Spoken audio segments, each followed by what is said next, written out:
Leave a Legacy is brought to you by DuPont Pioneer. DuPont Pioneer, helping you get the right product on the right acre.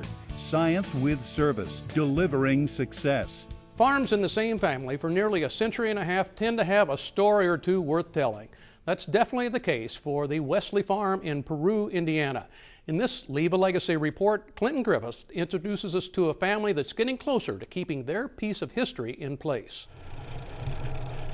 Just driving across the pasture, it's almost hard to believe this is now home for Steve and Polly Dobbs. People who had left and were doing other things come back here because it's special, it's unique. It's not the sort of place that you put up on the market when one generation passes away. The two young adults, now with two kids of their own, are set to follow in Polly's parents' footsteps, managing Wesley Farms in Peru, Indiana. I wasn't sure who would be interested. It's hard when a daughter marries, it's hard to predict which way her life will lead, but it's kind of unlikely that it'll lead back home.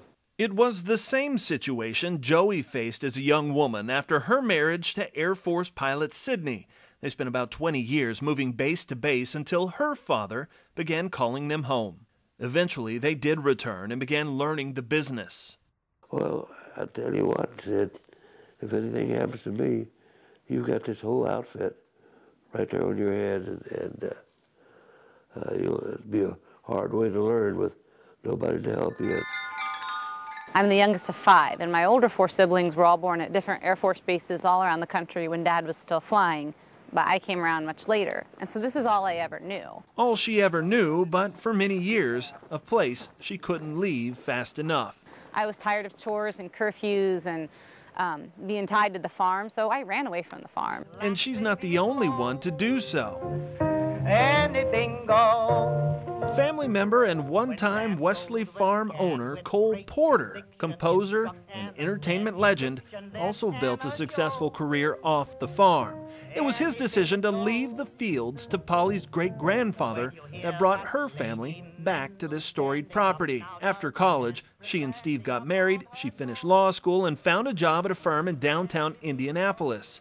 Meanwhile, Dad's getting older, and those older 4 siblings they're not just off the farm, they're out of the state. So when her dad brought it up that they were looking for someone to come home, and it kind of went down the oldest brother and the next oldest brother, and like Polly said, they all had roots somewhere else. But years as an estate planning attorney came with lessons for her own life. We'd be happy to come and we'll step in and bring our family here, but only after we have some things down in writing. That didn't mean cutting everyone else out of the picture. But it's our whole family's heritage. It's their family farm too. So Mom and Dad carefully identified some big issues. If we were ever to sell, well, that's not something we could decide unilaterally. It would take unanimous agreement of my other 4 siblings to do that. With a plan in place, this family is now free to live, to work each day on preserving a storied legacy with an eye on the next generation of family farmers, whomever that may be. Who knows if my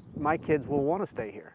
You don't know, but there's got to be somebody from her family that is able to come in and kind of do what I've done and do what my father-in-law did, and then his father-in-law before him. It's very unique that there end up being female descendants of the family that marry smart guys, and then we drag them back to the farm. A place in Peru. Anything goes. Not a livelihood for everyone, but a good enough home for all. Anything goes. Thanks, Clinton. Now, you may have noticed that impressive house. It wasn't actually built by Cole Porter. It was his mother's house, built for her by Cole's grandfather, J.O. Cole. It cost $18,000 and took 3 years to build. That was about 100 years ago. After the break, Tractor Tales and our Country Church Salute.